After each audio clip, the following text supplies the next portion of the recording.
விரிவான செய்திகளை பார்க்கலாம். கழக பொதுச் செயலாளர் தியாகத் தலைவி சின்னம்மா நல்வழிகாட்டுதல்படி செயல்படும் கழக துணை பொதுச் செயலாளரும் சட்டமன்ற உறுப்பினருமான திரு டிடிவி தினகரன் தஞ்சை தொகுதியில் 2ஆம் கட்டமாக மக்கள் சந்திப்பு புரட்சி பயணத்தை தொடங்கினார். மறைந்த மாண்புமிகு முதலமைச்சர் அம்மாவின் 70வது பிறந்த தினத்தை ஒட்டி நலத்திட்ட உதவிகளையும் கழக துணை பொதுச் செயலாளர் திரு டிடிவி தினகரன் வழங்கினார். தமிழகத்தில் அரசியல் மாற்றத்தை ஏற்படுத்தவும் மறைந்த மாண்புமிகு அம்மாவின் மக்கள் நல கொள்கைகளை நிலைநாட்டிடவும் கழக பொதுச் செயலாளர் தியாகத் தலைவி சின்னம்மா வழிகாட்டுதல்படி செயல்படும் துணை பொதுச் செயலாளரும் சட்டமன்ற உறுப்பினருமான திரு டிடிவி தினகரன் தமிழகம் முழுவதும் மக்கள் சந்திப்பு புரட்சி பயணம் மேற்கொள்கிறார். இதன் முதற்கட்டமாக தஞ்சாவூர் வடக்கு மாவட்டத்தில் கடந்த 2ஆம் தேதி முதல் 5ஆம் தேதி வரை திருவிடைமருதூர், கும்பகோணம், பாபநாசம், திருவையாறு ஆகிய சட்டமன்ற தொகுதிகளில் மக்கள் சந்திப்பு புரட்சி பயணம் மேற்கொண்டார். அப்போது பல்வேறு இடங்களிலும் திரு டிடிவி தினகரன் அவர்களுக்கு கழக நிர்வாகிகள், தொண்டர்கள், பொதுமக்கள் என பல்லாயிரக்கணக்கானோர் அலைக்கடலென திரண்டு பட்டாசுகள் வெடித்தும் மலர்கள் தூவியும் மேளதாளங்கள் முழங்க எழுச்சி மிகு வரவேற்பளித்தனர். இந்நிலையில் இந்த மாபெரும் மக்கள் சந்திப்பு புரட்சி பயணத்தின் 2ஆம் கட்டமாக தஞ்சாவூர் தெற்கு மாவட்டத்திற்குட்பட்ட தஞ்சை தொகுதியில் கழக துணை பொதுச் செயலாளர் திரு டிடிவி தினகரன் தொடங்கினார். அங்குள்ள பிரசித்தி பெற்ற புன்னைநல்லூர் மாரியம்மன் கோவிலுக்கு கழக துணை பொதுச் செயலாளர் திரு டிடிவி தினகரன் சென்றபோது சாலையின் இரு மருங்கிலும் குழுமியிருந்த பல்லாயிரக்கணக்கான தொண்டர்கள் வாழ்த்து முழக்கங்களை எழுப்பி வரவேற்றனர். யானை பரிவாரங்களுடன் மங்கள வாத்தியங்கள் இசைக்க கழக துணை பொதுச் செயலாளர் திரு டிடிவி தினகரன் அவர்களுக்கு தொண்டர்கள் வரவேற்பு அளித்தனர்.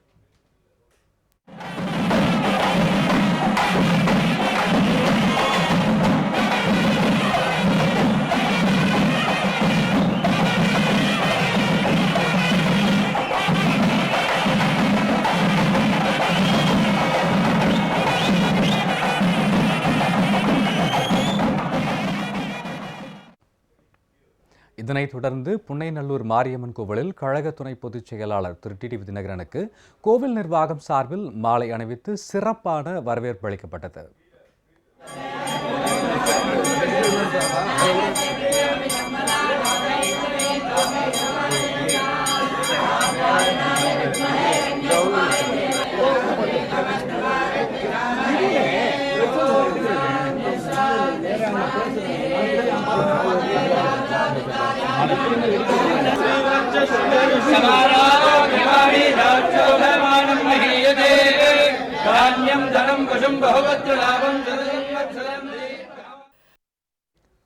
இதனைத் தொடர்ந்து மறைந்த மாண்புமிகு அம்மாவின் 70வது பிறந்தநாளை ஒட்டி ஏழை எளிய மக்களுக்கு பசுமாடுகள், சைக்கிள்கள், குக்கர்கள், தையல் இயந்திரங்கள், சலவை பெட்டி உள்ளிட்ட நலத்திட்ட உதவிகளை கழக துணை பொதுச் செயலாளர் திரு டிடிவி தினகரன் வழங்கினார்.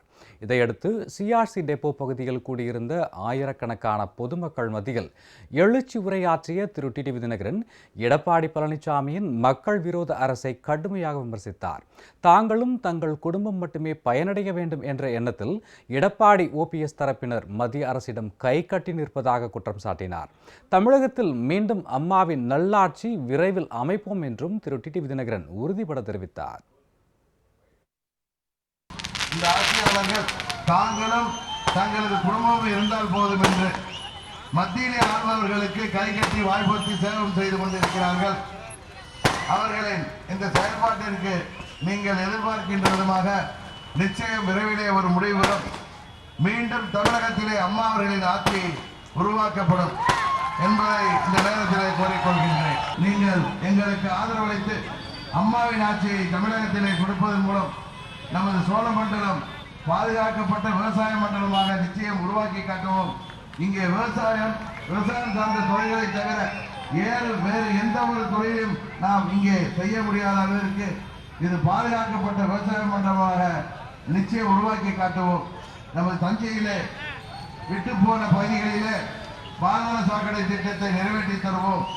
இதுபோல நமது பகுதியிலே தேவையான அனைத்து திட்டங்களையும் நிறைவேற்றி தந்து நமது தமிழகம் என்பது ஒரு தன்மைகள் பெற்ற மாநிலமாக நிச்சயம் உருவாக்கி காட்டுவோம் என்கிற உறுதியை கூறி எங்களுக்கு நீங்கள் ஆதரவு தெரிவிக்க வேண்டுமாய் பணிவன்போடு கேட்டு விடைபெறுகின்றேன்.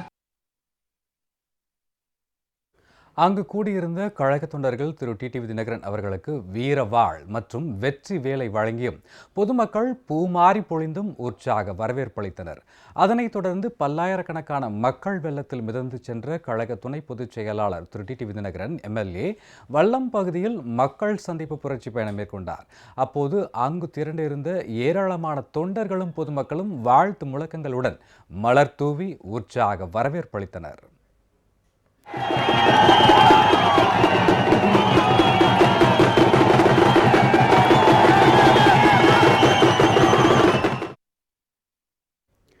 அங்கு கூடியிருந்த திரளான மக்களிடையே பேசிய திரு டிடிவி தினகரன், இயற்கை வளத்தை பாதுகாக்க ஏதுவாக நீதிமன்றம் தடை விதித்தாலும் மணல் கொள்ளையடிக்கும் நடவடிக்கைக்கு எடப்பாடி துணை போவதாக அவர் குற்றம் சாட்டினார்.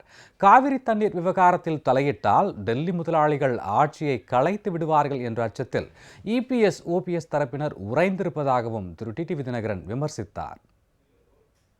மணல் கொள்ளையை தடுப்பதற்காக, இயற்கை வளத்தை பாதுகாக்க வேண்டும் என்பதற்காக, ஆற்றிலே மக்களின் பயன்பாட்டிற்காக மணலை அணுகிறேன் என்று கொள்ளையடிப்பதை தடுக்க வேண்டும் என்று நீதிமன்றம் தடை போட்டால் அடுத்த நாள் காலையே டெல்லி சென்று உச்சநீதிமன்றத்தின் கதவை இந்த அரசாங்கம் தட்டுகிறது. கர்நாடக முதல்வரை சந்திக்க நேரம் கேட்டிருக்கிறோம் என்றெல்லாம் கதை விடுகிறார். கர்நாடக முதலமைச்சர் எப்படி நமக்கு நேரம் தருவார்? அவர்கள் எப்படி நமக்கு தண்ணீர் திறந்து விடுவார்கள்? கொடுக்க வேண்டிய தண்ணீரை, மீதி இருக்கின்ற தண்ணீரை திறந்து விட வேண்டும் என்றால் நாம் உச்ச நீதிமன்றத்தை அணுகிதானே பெற முடியும். உச்ச நீதிமன்றம் சென்றால் அங்கே டெல்லியில் இருக்கிற இவர்களது முதலாளிகள் இவர்கள் ஆட்சியை கலைத்து விடுவார்கள் என்ற பயத்தினால், கர்நாடகாவிலே வர்ற ஏப்ரல் மேயிலே தேர்தல் இருக்கின்ற காரணத்தினால் உச்ச நீதிமன்றத்தை நமது தமிழக அரசு நாடுகின்ற பொழுது அங்கே உச்ச நீதிமன்றம் உடனே மத்திய அரசாங்கத்தை நீங்கள் தமிழகத்திற்கு வர வேண்டிய நீரை பெற்றுத்தாருங்கள் என்று சொல்லிவிடுவார்கள்.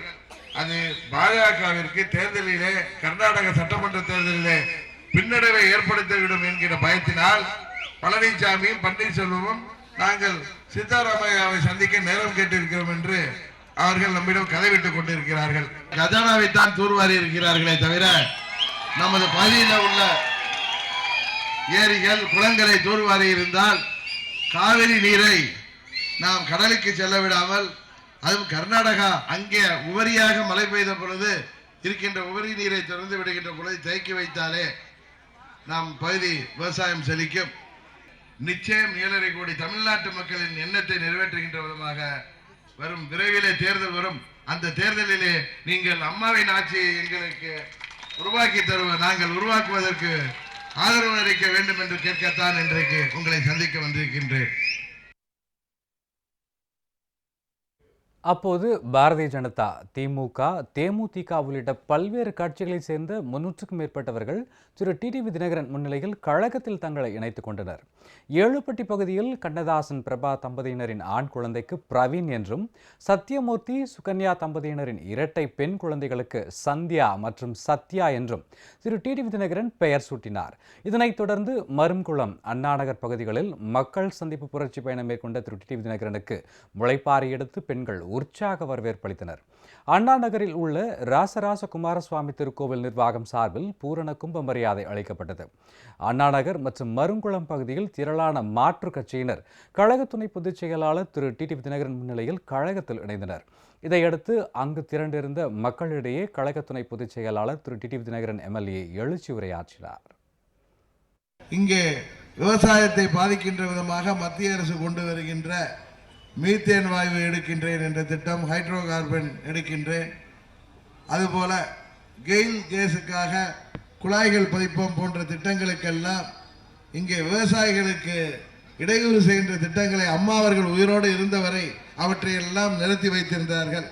ஆனால் இன்றைக்கு தமிழகத்திலே இருக்கின்ற மக்கள் விரோத துரோக ஆட்சியாளர்கள் இது அம்மாவின் ஆட்சி, அம்மாவின் ஆட்சி என்று நம்மை ஏமாற்றிக் கொண்டிருப்பவர்கள் மத்திய அரசாங்கத்திற்கு பயந்து கொண்டு அவர்களுக்கு ஒரு கிளை அரசாங்கமாக இங்கே செயல்பட்டு கொண்டு, இது அம்மா அவர்களும் புரட்சி தலைவர் அவர்களும் கண்ட இயக்கத்தின் அரசாங்கம் என்பதை எல்லாம் மறந்துவிட்டு மத்தியிலே உள்ள பிஜேபியின் கைக்கூலிகளாக இவர்கள் செயல்பட்டு கொண்டிருக்கிறார்கள். சாதாரண ஏழை எளிய மற்றும் நடுத்தர மக்கள் பயணிக்கின்ற பேருந்து கட்டணத்தை பேருந்து போக்குவரத்து துறை நஷ்டத்தில் இயங்குகிறது என்று சொல்லிக்கொண்டு இவர்கள் ஒரு இரவிலே திடீரென்று மக்களால் தாங்க முடியாத அளவுக்கு 60% பேருந்து கட்டணத்தை உயர்த்தி இருக்கிறார்கள். இவர்கள் நினைத்திருந்தால் மத்தியில் ஆள்வருடன் பேசி டீசலுக்கான சுங்க வரியை தமிழகத்திற்கு அவர்கள் ரத்து செய்திருந்தால் பேருந்து கட்டணத்தை உயர்த்த வேண்டிய அவசியம் நிச்சயம் இருந்திருக்கின்றது. கொங்கு மண்டலத்தைச் சேர்ந்த பல அமைச்சர்களின் பினாமிகளுக்கு இருக்கின்ற பேருந்துகள் பயன்பட வேண்டும் என்பதற்காகத்தான் இந்த பேருந்து கட்டண உயர்வே ஏற்படுத்தப்பட்டிருக்கிறது என்று பொதுமக்கள், அதுவும் கொங்கு மண்டலத்திற்கு நான் சென்ற பொழுது அங்குள்ள மக்களே பேசிக் கொள்கிறார்கள் என்பதுதான் உண்மை.